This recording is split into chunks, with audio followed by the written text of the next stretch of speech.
Lakers marami pang choices. Bronny pinahiya daw si LeBron at DeRozan sa Kings.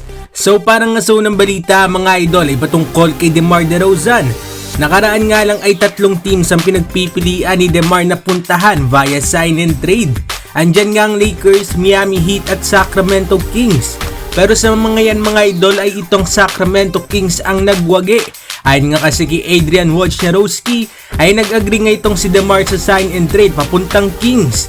Kung saan nga ay mapupunta nga sa Spurs si Harrison Barnes, Chris Duarte at 2 second round picks naman sa Bulls. So nakuha nga ng Kings itong si DeMar mga idol sa 3 years, 74 million deal. Di hamak nga na mas malaki sa pwedeng ma-offer ng Heat at Lakers. Sa move naman na ito ng Kings ay mas lumalim pa nga ang roster nila at malamang nga na magiging pahirap sila uli next season. Anong masasabi ninyo dito mga idol? Good choice ba ito para kay DeMar DeRozan? At para naman sa sunod na balita ay patungkol kay Bronny James. Si Bronny na ata ang pinaka-inaantay na 55th pick sa history ng NBA. Sa debut game pa nga lang nito sa Summer League ay nakabantay nga agad ang mga mata ng kritiko sa kanya.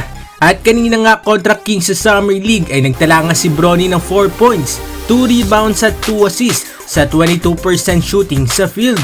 Rason nga para lumabas muli ang mga kritiko sa kanya. Andyan nga na meron nagsasabi na pinapaiya nga raw ni Bronny ang kanyang ama at pinapatunayan nga daw ng performance ito na hindi pa nga talaga siya maituturing na isang NBA ready. Well, sa ngayon nga ay wala pa nga talaga tayong masasabi patungkol dito. Hindi pa nga natin ma-judge ang isang bata na malaki pa nga ang pwedeng i-improve sa kanyang laruan. Let's see nga sa mga susunod na taon ni Bronny sa NBA kung tama nga ba mga kritiko o mali. Anong masasabi niyo dito mga idol? Agree ba kayo dito o hindi? At para naman sa uling balita ay patungkol sa Los Angeles Lakers. Marami na nga ang frustrated sa pagiging tahimik ng Lakers ngayong free agency. Sa lahat nga kasi ng reportedly targets nga ng Lakers ay nauunahan nga sila ng ibang kupunan. Pero kung titignan nga natin ang mga natitirang free agents ay marami pa namang available na babagay nga sa Lakers. Available pa nga ang former Lakers na sina Spencer Dinwiddie at Lonnie Walker na mukhang swak pa nga rin dito sa roster nila. Sa Bigs naman mga idol ay available pa sina Paul Reed at Daniel Theis.